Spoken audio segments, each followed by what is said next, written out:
um, sa future nyo guys, parang bibigyan kayo ng chance ni universe para mas lalo pa kayo maging stable.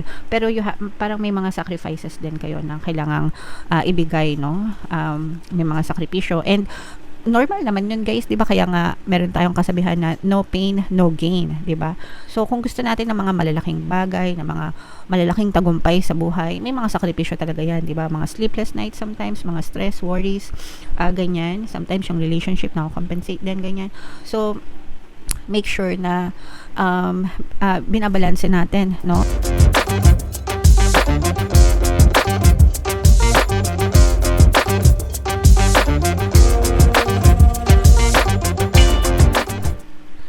Hello guys, hello Pisces, welcome back to Pinoy Pixie Tarot. Ang pamagat ng episode natin for tonight is past, present, future. Ito ay isang timeless reading mga kapigsi para sa Pisces, Sun, Moon, Rising, Sign, and Venus. So shuffle ko yung cards guys, hanapin ko yung energy ng Pisces. Ito mga kapigsi. So Pisces, kayo ay na-represent ng Queen of Cups sa ating spread. Timeless reading mga kapigsi, ibig sabihin anytime na mapanood nyo yung video, pwede siyang mag-resonate sa inyo. Kung di kayo naka-resonate right now, pwede nyo siyang balikan next time, next year, next month mga kapigsi, and by those time maaari na kayong maka-resonate guys. This is for on money energy mga kapigsi. Meron ditong presence ng fire sign, Aries, Leo, Sagittarius. For some of you, maaring may fire element kayo sa inyong natal chart, or you may be dealing with another fire sign. Ito yung recent past na nakita natin na energy nyo mga kapigsi. So ang naging focus ng inyong energy sa recent past is yung inyong kaperahan. For some of you, maaaring may bagong opportunity na dumating sa inyo with regards to money or to your career. Pwedeng nagkaroon kayo ng mga bagong offer mga kapigsi. And pwedeng meron ding tumulong sa inyo guys para ma-achieve nyo itong bagong offer na to guys. Pwedeng, let's say for example, kung sa trabaho ito, parang pwedeng nagkaroon kayo ng referral, ganyan, o kaya backer para mapasok kayo dyan sa trabaho na yan, somebody is helping you. And kung kayo naman ay parang newbie, no, let's say for example, bago ka pa lang dyan sa larangan na yan, may mga taong tumutulong sa'yo para maging magamay mo yung trabaho na yan. So let's say for example, baka nagtry ka na maging virtual assistant or freelancer online, ganyan. So parang nag-take ng opportunity ka on your own, tapos meron ka mga taong nakilala, no, na same field mo, same ng ginagawa mo, and malaki yung naitulong nila sa inyo mga kapigsi para magamay mo, no, para magamay mo yung iyong trabaho or yung iyong pinagkakakitaan. And kung ito naman ay negosyo, no, let's say for example, baka negosyo ito, kasi syempre pagdating sa pera, iba-iba naman yan. Parang ganun din, nakakilala ka ng mga tao na parang naging support system mo mga kapigsi. Sa kanila ka nagtatanong, sa kanila ka natututo, no? And at the same time, parang pinopromote ka din nila sa, let's say for example, social media, yun naman yung uso ngayon. Parang pinopromote ka rin nila mga kapigsi para magtagumpay ka or maging successful ka. So yun yung focus ng energy nyo in your recent past, talagang pera, kabuhayan, kung ano man yung source of income nyo mga kapigsi. And nandun talaga yung drive mo for success, no? Especially kung naging independent ka mga kapigsi. Ibig sabihin yung hindi ka umaasa sa kumpanya, ang inaasahan mo ay yung sarili mo lang, 'di ba? Usually sa mga negosyante yan, guys. Yung ganong klaseng independency.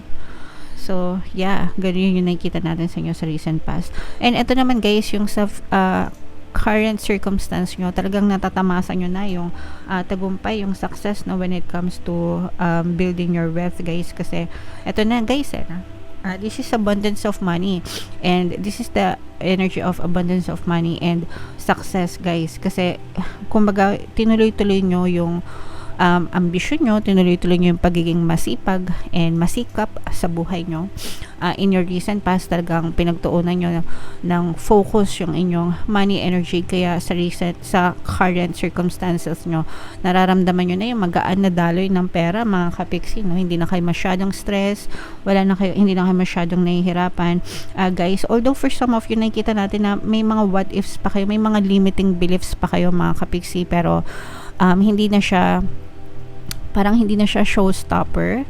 Guys, kasi nakikita nyo na yung resulta ngayon no? So, kailangan nyo na lang i-overcome ito, mga kapiksi, para sa future nyo, magtuloy-tuloy yung magaan na daloy ng kaperahan sa inyo, no? So, yung mga limiting beliefs, yung mga what if mag-fail, what if hindi maging successful, mga what if, kaya ko ba, kakayanin ko ba, yung mga ganon na klaseng what if, guys. So, wag nyong i-entertain yung mga ganong klaseng thoughts. Imbis na ganon, you have to convince yourself, kaya ko, nagawa ko, magagawa ko ulit, diba? Kung kaya ng iba, kaya ko rin. Kung nagawa ng iba, magagawa ko rin. Dapat ganon, no? You talk to yourself like that, mga kapiksi. Every day, para magtuloy-tuloy itong tagumpay and success nyo, especially pagdating sa kaperahan.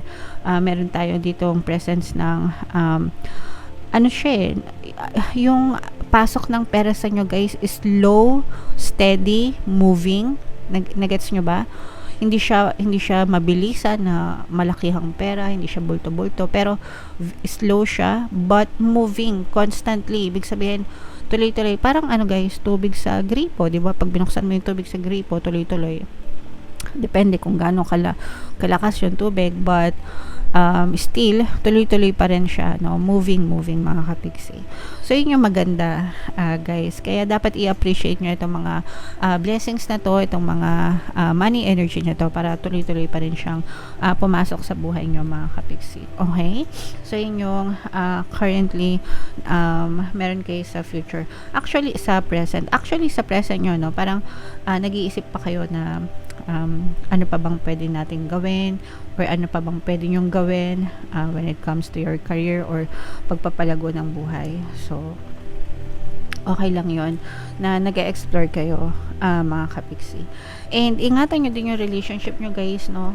In the future, kasi dapat balance lang yung inyong trabaho and yung inyong relationship. Especially, guys, kung negosyo, wag nyong hayaan na masira yung mga relationship nyo sa business, mga kapiksi. Sa future nyo, guys, parang bibigyan kayo ng chance ni universe para mas lalo pa kayo maging stable, pero parang may mga sacrifices din kayo na kailangang ibigay, no? May mga sakripisyo, and normal naman yun, guys, di ba? Kaya nga meron tayong kasabihan na no pain, no gain, di ba? So, kung gusto natin ng mga malalaking bagay, ng mga malalaking tagumpay sa buhay, may mga sakripisyo talaga yan, di ba? Mga sleepless nights sometimes, mga stress, worries, ganyan. Sometimes yung relationship na compensate din, ganyan. So, make sure na binabalanse natin, no? Binabalanse natin. Kumbaga parang saktuhan lang, guys. Balanse lang para hindi naman kayo masyadong mahirapan or whatever, mga kapiksi, or ma-burnout, ganyan, kasi baka ma-burnout din kayo in the future. Tawag dito, kakaintindi nyo, asikaso nyo sa buhay nyo, no? May mga burnout din na ma-experience kayo. Pero it's gonna be worth it, guys. Magiging worth it, and there's gonna be parang a lot of travel in the future para sa inyo. Especially if you love traveling. Parang yung iba sa inyo mahilig mag-travel, no? Parang isa yun sa mga goals nyo na kaya kayo nagsisikap ngayon para in the future pa-travel na lang kayo without worrying too much, na parang hindi kayo masyado nagwo-worry kasi syempre pag nagta-travel magastos, diba? So parang ganun yung peg nyo ngayon, mga kapiksi. And okay lang yan, guys. Tuloy-tuloy nyo lang yan. Alright? So tuloy-tuloy, guys, from your past present and future. Nakikita natin dito yung magandang daloy ng kaperahan sa inyo. You have a lot of positive energies, Pisces, kesa sa negative.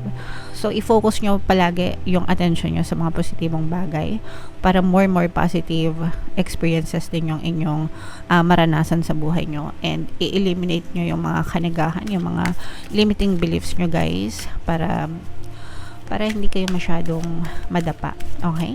Alright. So, comment down below. Pisces, ito guys, i-mind nyo na itong mga abundance of money na to, itong mga success na to, no? Itong mga a very stable na negosyo, business, kung may business man kayo, or stable na buhay in general.